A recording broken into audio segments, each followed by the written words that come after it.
बड़ी खबर ग्वालियर से, जहां इमाम उमर अहमद इलियासी का एक बड़ा बयान सामने आया। चीफ इमाम ऑल इंडिया इमाम ऑर्गेनाइजेशन IBC 24 से बातचीत में बोलते हैं कि आतंकवाद के खिलाफ देश में पहला फतवा जारी किया है। देश में मरने वाले आतंकवादी के जनाजे की कोई नमाज नहीं पढ़ाई जाएगी। आतंकियों को भारत की जमीन पर दफनाया भी नहीं जाएगा।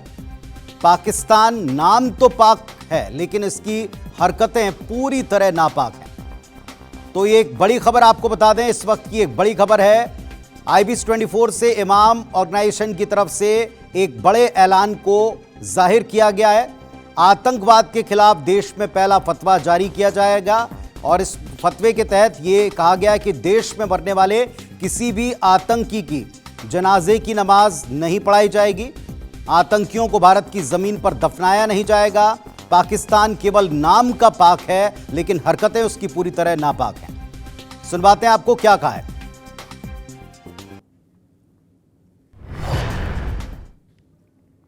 हमारे साथ में देश के चीफ इमाम उमर अहमद इलियासी जी हैं और उनसे बात करते हैं। जिस तरह से आपने बात की कि आतंकियों के जनाजे की नमाज नहीं पढ़ाई जाएगी, देश में पहला फतवा इस तरह का जारी हुआ है। किस तरह का ये फतवा है? उस फतवे के अंदर पहला फतवा जिसमें हमने ऐलान कर दिया है चीफ इमाम होने के नाते, फतवे में ये कहा गया है कि जो भी कोई आतंकवादी है उसका कोई मज़हब नहीं होता। जब आतंकवादी का जब मज़हब नहीं होता, वो शैतान होता है, तो ना तो उसकी कोई नमाज जनाजे की पढ़ाई जाएगी और ना ही उसे कब्र के अंदर दफनाया जाएगा। जैसा कि नाम पाकिस्तान है, लेकिन आतंकी गतिविधियों को लेकर लगातार सक्रिय रहता है और जिस तरह से पहलगाम हो, चाहे आगे भी हमले करते रहता है, पीछे भी हमले किए हैं, तो क्या कहेंगे उसको लेकर? बिल्कुल, ये नाम तो है उसका पाक, इरादे नापाक, हरकतें नापाक, काम नापाक। POK को लेकर क्या कहना है? क्योंकि एक कहा जा रहा था कि अब जो ऑपरेशन सिंदूर चल रहा है, कहीं ना कहीं अब POK हमारा होगा। यकीनन ये वक्त आ चुका है और अब POK को वापस भारत में शामिल करना होगा। POK हमारा भारत का अभिन्न अंग है। अब वो वक्त आ गया है, चूँकि वहीं के लोग, POK में जो कश्मीर के लोग हैं, वो खुद चाहते हैं कि भारत में कश्मीर के साथ वापस जुड़ जाएं।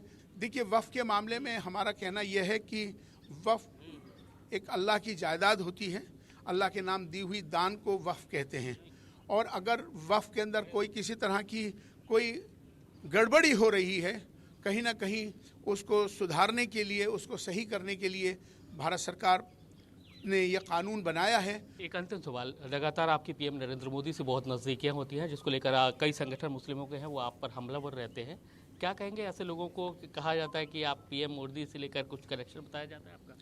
देखिए, प्रधानमंत्री श्री नरेंद्र मोदी जी वो खाली एक समुदाय के नहीं हैं, वो पूरे भारत के प्रधानमंत्री हैं। तो चीफ इमाम हैं उमर अहमद इलियासी और उन्होंने मुस्लिम मुद्दों को लेकर भी कई सारी बातें कही है। साथ ही आतंकियों को कहा है कि पाकिस्तान नाम ज़रूर है, पाक नाम ज़रूर है, लेकिन उसकी हरकतें नापाक रहती है। ऐसे पाकिस्तान को निस्तानाबूद है वो कर देना चाहिए। कैमरामैन राजकुमार कुशवाहा के साथ नासिर गौरी, IBC 24 ग्वालियर।